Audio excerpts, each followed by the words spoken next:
నరసారావుపేట పట్టణంలోని బత్తుల మురళి స్వగృహంలో బుధవారం సాయంత్రం ప్రత్యేక కార్యక్రమంలో కనుమూరి రాజ్యలక్ష్మిని సన్మానించారు. ఆంధ్రప్రదేశ్ ముఖ్యమంత్రి చంద్రబాబు నాయుడు ఇటీవల ప్రకటించినట్లుగా చిలకలూరిపేట నియోజకవర్గ తెలుగుదేశం పార్టీ పరిశీలకురాలిగా నియమితులైన ఆమెకు ఈ సందర్భంలో పార్టీ శ్రేణులు, భక్తులు అభినందనలు తెలియజేశారు. బత్తుల మురళి మాట్లాడుతూ ఎన్నో సంవత్సరాలుగా పార్టీ కోసం కృషి చేసిన నాయకురాలను గుర్తించి పదవి ఇవ్వడం హర్షణీయమన్నారు.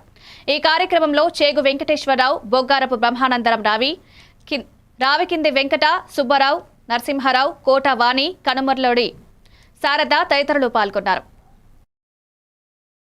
ఉన్న టీడీపీలో ఉన్న క్రియాశీలక వ్యక్తులు ఎవరైతే ఉన్నారో వాళ్ళందరినీ రాష్ట్ర వ్యాప్తంగా కొంతమందిని గుర్తించడం, వారితో పాటు జూమ్ కాల్లోకి వచ్చి ఇప్పుడు రేపు రాబోయే ఎలక్షన్స్కి పంచాయతీ అలానే మనకి మున్సిపాలిటీ ఎలక్షన్స్లో కొంచెం బలోపేతం చేయాలి అని అంటే మనం ఇప్పటి నుంచే కొంచెం క్రియాశీలకంగా పనిచేయాల్సిన బాధ్యత మన మీద ఇంకా ఉంది.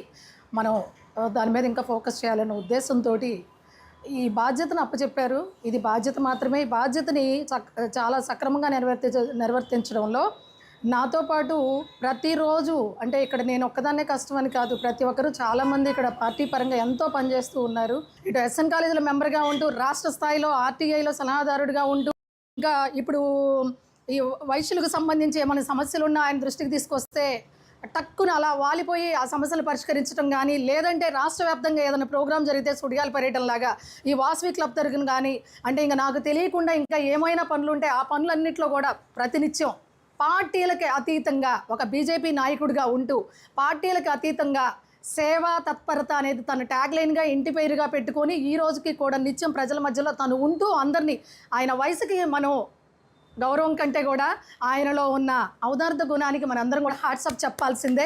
అంత పెద్ద